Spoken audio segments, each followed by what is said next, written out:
When Nyesom Wike spoke, it was the kind of statement that immediately grabbed attention across Nigeria's political space. He had been addressing a gathering where he talked about how some politicians try to use every public action as a means to gain sympathy or push for power. Then, he mentioned Peter Obi directly. Wike said clearly that spending your birthday in an internally displaced person's camp will not make you president. It was a comment that instantly sparked reactions everywhere. He didn't hide who he was talking about, he mentioned Obi's name and used the moment to send what seemed like a personal message. His tone was firm, confident, and dismissive, as though to say Obi's humility-driven actions were a political show. For many who heard him, it was not just another political jab, it was a challenge aimed at the one man whose simplicity had become his signature. Wike's words spread fast across television, newspapers, and social media. Supporters of both men began to debate the meaning behind the statement. Some said Wike was just being real, others felt he was trying to downplay Obi's quiet, human-centered lifestyle. But the truth is, this was not the first time Peter Obi had been criticized for doing what others considered unusual in Nigerian politics. He has always chosen people over parties, substance over show. When others host elaborate birthday celebrations with music, lights, and cameras, Obi often chooses to spend his day with people who have been forgotten by society, the poor, the sick, the displaced, and those who have lost everything. That was exactly what happened again. On his birthday, Peter Obi had gone to an internally displaced person's camp to visit families who had been forced to flee their homes due to violence. He brought them food, supplies, and something even greater, his time. He sat with them, listened to their stories, and encouraged them to keep hope alive. There were no crowds shouting his name, no fancy entourage, just a simple visit from a man who believes that leadership means service. So when Wike made his comment, it naturally caused a stir. Some expected Peter Obi to fire back with anger or sarcasm. But he didn't. He stayed calm. Those who know him understand that he rarely reacts emotionally to criticism. He believes that in leadership, silence can speak louder than noise. Still, Nigerians waited to hear what he would say. And when he finally spoke, he didn't come with a long speech or a defensive tone. His words were few, but they carried depth. He said, "I'm not doing it to become president. I've been doing it long before politics. I'm doing it for humanity." That line alone changed the entire tone of the conversation. It reminded people that compassion should never be seen as a campaign strategy. Peter Obi didn't try to make it sound dramatic, he simply stated the truth. He explained that the idea of going to IDP camps or orphanages is not about image building. It's about doing what is right. He said leadership should be about the people, especially those who cannot speak for themselves. He stressed that being human should come before being political. Wike's words had tried to draw a line between politics and charity, but Obi's reply erased that line completely. He showed that true service does not need a title. You don't have to be in power to help others. Many Nigerians who listened to Obi's calm response said it was a reminder of what politics should be, not a battlefield for pride, but a space for responsibility. His answer did not attack or insult anyone. Instead, it drew the nation's attention back to what truly matters: compassion, sincerity, and purpose. He went further to say that he was not moved by people's opinions. "I've been visiting the poor and the displaced long before I contested for president," he said. "And I will continue doing it because that's what leadership is about, helping those who cannot help themselves." Those words silenced many critics. It showed again why Obi is seen as different, not because he speaks differently, but because he acts differently. While others see every opportunity as a political stage, he sees every opportunity as a chance to serve. The moment reflected a deeper truth about Nigeria's politics, that too often, kindness is mistaken for calculation and empathy is seen as a tactic. But Peter Obi's life has been consistent. From his days as governor to now, his style has not changed: no drama, no show, just quiet action. So, as Wike's comment continued to circulate, Obi's calm response spread even faster. People shared his words not because they were loud, but because they were sincere. He didn't need to shout to make his point, his honesty did the work. And in that moment, the contrast between both men became clear. Wike had made a statement meant to sting, but Obi turned it into a lesson on humility and purpose. He made it clear that his focus is not on becoming president by any means, but on making a difference in the lives of people who have been forgotten. He reminded everyone that a nation does not rise because of political noise, it rises when leaders remember the poor. That was the heart of Peter Obi's message. And it was that same message that made Nigerians reflect once again on what kind of leaders they truly want, those who seek power, or those who seek to serve. When Peter Obi finally responded to Wike's comment, there was no anger in his voice. He didn't raise his tone, and he didn't try to sound clever. He simply spoke the truth in the plain, calm way Nigerians have come to know him for. He said, "I'm not desperate to be president. I'm desperate to see Nigeria work." That single sentence cut through the noise. It wasn't defensive. It wasn't emotional. It was honest, and that honesty is what made people listen. He went on to explain that visiting displaced families, the poor, and the forgotten is not something he started doing during his presidential campaign. It has been part of his life for years. Long before politics, long before the rallies and debates, Obi had always chosen to spend time with people who had no one else to speak for them. He said, "If you go back to when I was a governor, you'll see that I was already visiting hospitals, schools, and orphanages. I was already going to IDP camps to meet people. I didn't need a camera to show it then, and I don't need one now. That's who I am." He reminded Nigerians that leadership should be about empathy and service. He said the reason the country is struggling today is because too many leaders focus on power instead of people.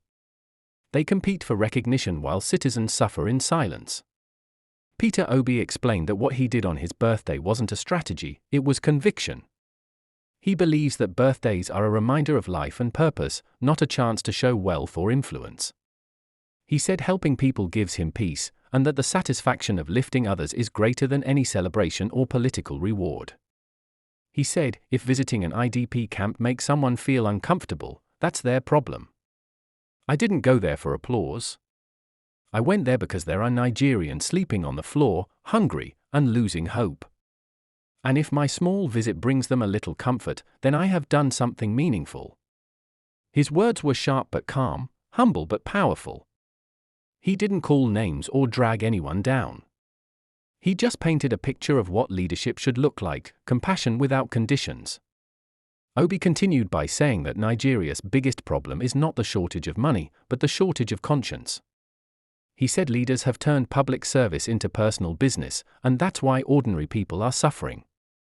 He said, if all our leaders can visit the poor once in a while, not for photo opportunities, but to truly see how people are living, maybe their decisions will be different. Maybe they'll understand the pain behind every statistic. Those who listened could feel the depth behind his message. Obi was not trying to sound like a saint, he was trying to remind people what humanity looks like in leadership. He also made it clear that he's not in a race with anyone. He said there's no bitterness in his heart toward those who attack or misunderstand him. He understands that politics in Nigeria often comes with insults and distractions, but he chooses not to be part of that cycle. He said, "My mission is not to prove anyone wrong. My mission is to help build a country that works for everyone. Whether I'm in office or not, I'll keep doing what I can to make that happen." Then he turned his message to the public. He said Nigerians must stop glorifying flashy politics and start asking hard questions. He said leadership is not about who talks the most or who spends the most money, it's about who genuinely cares. He said, let's stop making noise about who is more popular. Let's talk about who is more useful. Let's talk about who is ready to solve problems. Those were not just political words, they were a quiet challenge to every Nigerian watching. Peter Obi was saying that change starts from attitude. When people start to value honesty over hype, Nigeria will begin to rise again. He explained that spending time with the poor and the displaced keeps him grounded. It reminds him why he joined politics in the first place, to bring real change, not to chase fame. He said, every time I visit these places, I see children who still smile despite having nothing. I see mothers who still pray even when they have no food. That gives me strength. It keeps me humble.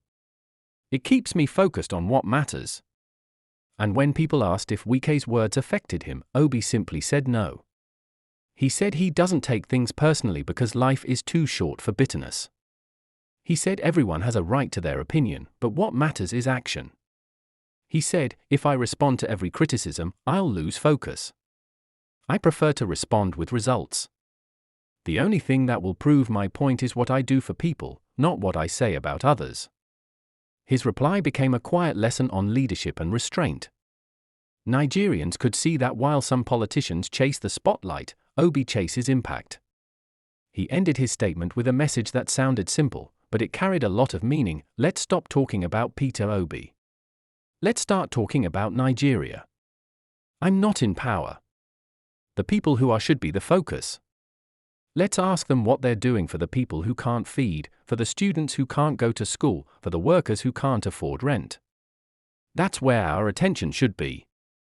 Those words reflected both frustration and hope, frustration that leaders keep avoiding real issues, and hope that someday the country will return to common sense and compassion. Peter Obi's reply didn't just silence the noise, it redirected the national conversation. He showed that politics doesn't have to be filled with insults and drama. It can be driven by purpose, honesty, and heart. And once again, his quiet strength made a louder impact than all the shouting combined. After addressing Wike's comment directly, Peter Obi shifted the conversation away from himself. He made it clear that Nigeria's challenges are far greater than political drama. He said that what the country needs right now is not more arguments between politicians, but real solutions that touch people's lives. Obi started by saying, "This is not about Peter Obi. I'm not in power. Let's focus on the people who are in power and what they're doing to change the situation of this country." It was a simple statement, but it hit hard. In a political culture where leaders constantly talk about personalities instead of problems, Obi's words reminded everyone that leadership is not a game of image. He said Nigerians must rise above distractions and pay attention to the state of the nation, the hunger, the insecurity, the joblessness, and the pain that ordinary people face every day. He said, if you drive across Nigeria today, you will see how our people are living. You will see how much suffering is out there. And yet, we spend more time arguing about who said what, instead of asking how to fix it. That's not how a serious country should behave. Peter Obi went on to describe how the government's focus has drifted away from the people. He said the noise from political quarrels only serves to hide the real issues that matter: schools without teachers, hospitals without drugs, farmers who can't go to their farms, and millions of citizens who sleep hungry every night. He said leadership should not be about defending positions or trading insults. It should be about finding answers and working together. He said the biggest tragedy is that the suffering in Nigeria has become normal, and that's something every patriotic leader must fight against. He said, we cannot get used to failure. We cannot make excuses for poverty and insecurity. We must be angry enough to fix them. Obi also talked about responsibility. He said everyone, not just those in government, has a role to play in changing the country. From civil servants to students, from business owners to community leaders, everyone can make a difference by being honest and committed in whatever they do. He said, change does not start from Aso Rock alone. It starts from every home, every office, every decision. If we all start doing the right thing in our small corners, the country will begin to move forward. Obi's message was clear: stop focusing on him as an individual and start focusing on Nigeria's real condition. He said it doesn't matter who gets credit for doing good, what matters is that the right things are done. He emphasized that he's not in competition with anyone, and that genuine progress only comes when leaders drop pride and embrace purpose. He said, we have spent too much time fighting over who should be president. Let's now fight for who will feed the people, who will secure our schools, who will rebuild our hospitals.